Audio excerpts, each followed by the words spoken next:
Yeah, and that's where the parallels, I never actually really thought of those parallels between Pete Carroll and Bill Belichick. And if you're gonna, I mean, that's a great point you just brought up, because if you're gonna actually like look at it, pound for pound, I guess is the best way to really say it. Pound for pound, each one of them, they both lost Hall of Fame quarterbacks. And it seems like in the Bill Belichick case, I mean, there's still time left over, right? But Tom Brady looks like he won the divorce, and he's going through his own divorce right now. But in the Pete Carroll and Russell Wilson aspect of it, it looks like Pete Carroll has won a divorce. And it made me think of one thing when you just said that. Tom Brady retired last season and came back. Bill Belichick is still there, and people are all saying Tom Brady is most likely going to retire this offseason, and Bill Belichick's going to be there. So it makes me wonder who's going to be around longer in the NFL, Russell Wilson or Pete Carroll. And it's a little bit of a different situation because Tom Brady's way older than Russell Wilson, but it made me wonder that question: who's going to actually be around longer, Pete Carroll or Russell Wilson? Well, first I'm going to pause you for a second, because I necessarily don't think there was a win-loss in the Brady-Belichick divorce. Now, I know Tom Brady did go win the Super Bowl. He kind of looked validated more for the first season. Yep. But long term, I guess at the end of the day, Belichick's probably going to be a coach for another 5-10 years. If he wins another Super Bowl, I'd almost say he was more validated. I feel like as a coach, he's not on the field. Like, it takes a lot as a coach to be good enough to get a team to win a Super Bowl. Right. Like, we knew regardless, Tom Brady was fucking great. We knew it wasn't just Belichick that made him great. But if Belichick can do it without Tom Brady, I feel like the coach, it's harder to be great without the franchise quarterback than the quarterback can be good with many different coaches, right? Yeah, I Same agree with like a Michael Jordan in basketball or a Kobe Bryant in basketball. Like, you could be good with Phil Jackson or without Phil Jackson. Yep, absolutely. The same way. But it's more impressive when somebody like Phil Jackson can go to two different situations and win. Same for like a Belichick, right? Two different quarterbacks, two different eras and win. It might be just as impressive. And I think it's the same thing with like the Seattle situation, right? You're saying who wins that divorce? Kind of depends on what you just said. Like, what if Pete's 71? What if he retires in 3 years, right? And then Russell Wilson actually, there's no way he stays as bad as he's been. I mean, no. Russell Wilson will definitely not be as bad as he looked. And if he does, then like that was one of the worst collapses in the history of the history of sports. Maybe I've never seen someone fall off that quick. Yeah. So it depends how long he stays around. I think I can't answer. I can't even take a guess. I mean, like, I would have thought he might have been done like 5 years ago. I would have said now. So I don't know. Mm-hmm. Same thing with it's like a Tom Brady question, right?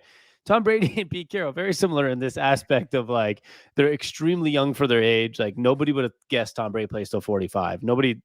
I would not have guessed Pete Carroll still going at 71, 72, 73, but he is. I wouldn't even have guessed. I mean, Pete Carroll's the oldest coach in the league. If you just lined up a bunch of pictures of NFL head coaches or videos of NFL head coaches and asked someone who doesn't know the NFL, who's the oldest head coach, I don't think many people are going to be pointing to Pete Carroll. Maybe because of his hair. He's the only one with full white hair. But if you put Pete in if you put him in like a hat and like sunglasses and then ask that question, I agree. But attitude, emotionally, physically, he's like one of the youngest coaches in the NFL, with the exception of the like guys in their 30s, like the McVays, right? So he could last a long time. But either way, I think at this point, forget who wins the divorce or doesn't. At this point, he's pretty much validated the fact that I wasn't just good at this because of Russell Wilson, right? And I think that's some people were starting to get. There was last offseason, it was a big topic, right? It's like picking between Pete and Russ. It was a big topic. Whether or not it was a stupid social media topic or it was the actual truth in the building, we'll never really know, right? Sounds like unless there will be a telltale book one day, like years and years from now, but we never know. Yeah, but we're not going to know now if it's true or not. But if it was between Pete and Russ, I genuinely thought you always go with the quarterback. Like, come on, the guy's 33. He's going to have 7-8 more years of greatness. And Pete Carroll, 71. Through 7 weeks, what we've seen is Pete Carroll took a backup quarterback in Geno Smith, and he's playing like a top 5 quarterback in the NFL.